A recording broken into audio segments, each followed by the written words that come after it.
warahmatullahi wabarakatuh. Perkenalkan, nama saya Nabila Boru Surbakti dengan NIM 22224111009. Saya dari Prodi Pendidikan Bahasa dan Sastra Indonesia, Fakultas Bahasa dan Seni Universitas Negeri Medan. Di sini, saya akan membahas mengenai model pembelajaran. Pembahasan yang pertama mengenai pengertian model pembelajaran. Menurut salah satu ahli, yaitu Agus Suprijino, model pembelajaran merupakan pola yang dipakai sebagai patokan dalam merencanakan pembelajaran di dalam kelas. Jadi, dapat kita ketahui bersama bahwasannya model pembelajaran merupakan kerangka kegiatan pembelajaran yang dibuat oleh guru dalam melaksanakan proses kegiatan belajar mengajar di kelas. Pembahasan yang kedua mengenai fungsi atau peran model pembelajaran dalam kegiatan belajar mengajar, yaitu membantu menciptakan interaksi antara guru dan siswa sesuai dengan yang diinginkan selama proses pembelajaran berlangsung. Dengan model pembelajaran, guru dapat mempunyai pedoman untuk berinteraksi dengan siswa selama proses pembelajaran berlangsung. Misalnya, cara mengkomunikasikan informasi, cara memunculkan masalah, cara menanggapi, serta cara menjawab pertanyaan siswa.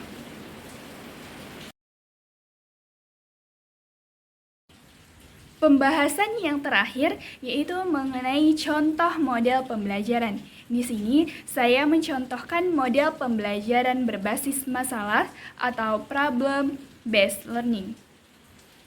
Perlu kita ketahui bahwa problem based learning atau pembelajaran berbasis masalah ini adalah model pembelajaran yang bercirikan adanya permasalahan nyata sebagai konteks untuk para peserta didik belajar berpikir kritis dan keterampilan memecahkan masalah serta memperoleh pengetahuan.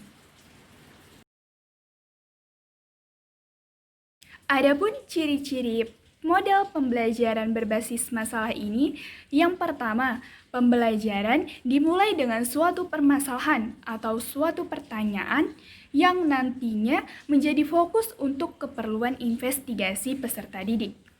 Kemudian, ciri yang kedua, guru dalam pembelajaran berbasis masalah ini berperan sebagai fasilitator, di mana pembelajaran berbasis masalah justru mengharuskan guru untuk lebih membantu secara tidak langsung, yaitu dengan mengemukakan masalah atau pertanyaan.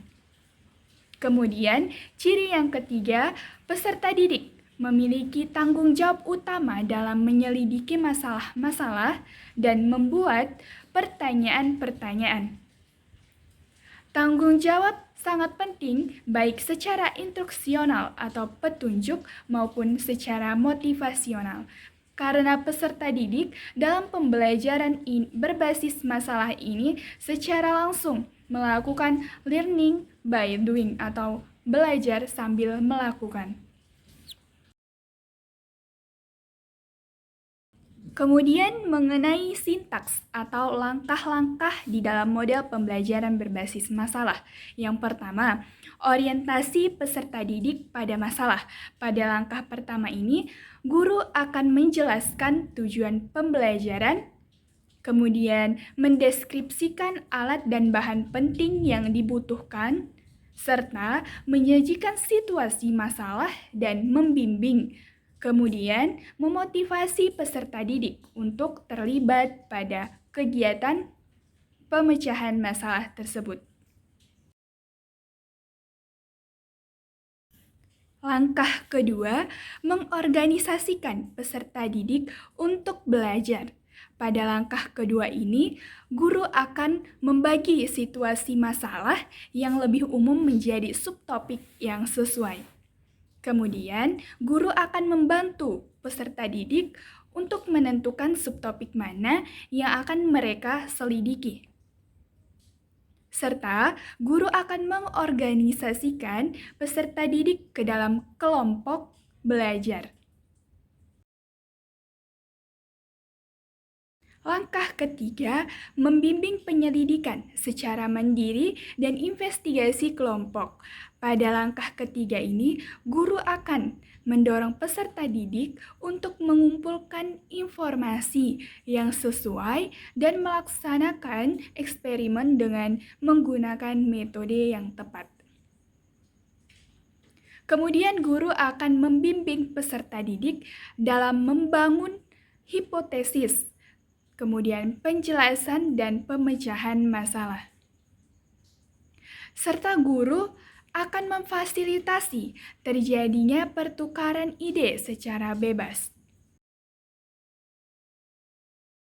Langkah keempat, mengembangkan dan menyajikan hasil.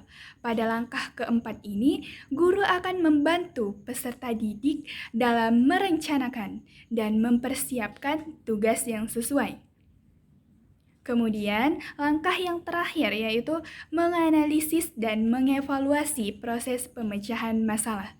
Pada tahap ini, guru akan membantu peserta didik untuk merefleksikan hasil investigasi mereka dan proses-proses yang digunakan.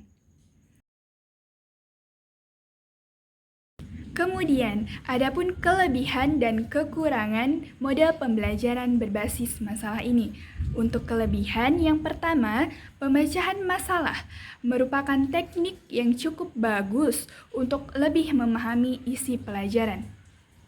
Kemudian, kelebihan yang kedua, pemecahan masalah dapat meningkatkan aktivitas pembelajaran peserta didik. Kemudian, kelebihan yang ketiga, pemecahan masalah dapat membantu peserta didik untuk mengembangkan pengetahuan barunya dan bertanggung jawab dalam pembelajaran yang mereka laksanakan. Di samping itu, pemecahan masalah juga dapat mendorong untuk melakukan evaluasi sendiri baik terhadap hasil maupun proses belajarnya. Kemudian, peserta didik juga mampu memecahkan masalah dengan suasana pembelajaran yang aktif dan menyenangkan. Selain kelebihan, model pembelajaran berbasis masalah ini juga mempunyai kekurangan. Kekurangan model pembelajaran berbasis masalah diantaranya proses pelaksanaan problem-based learning ini membutuhkan waktu yang lebih lama atau panjang. Itu pun belum cukup karena seringkali peserta didik masih memerlukan waktu tambahan untuk menyelesaikan persoalan yang diberikan.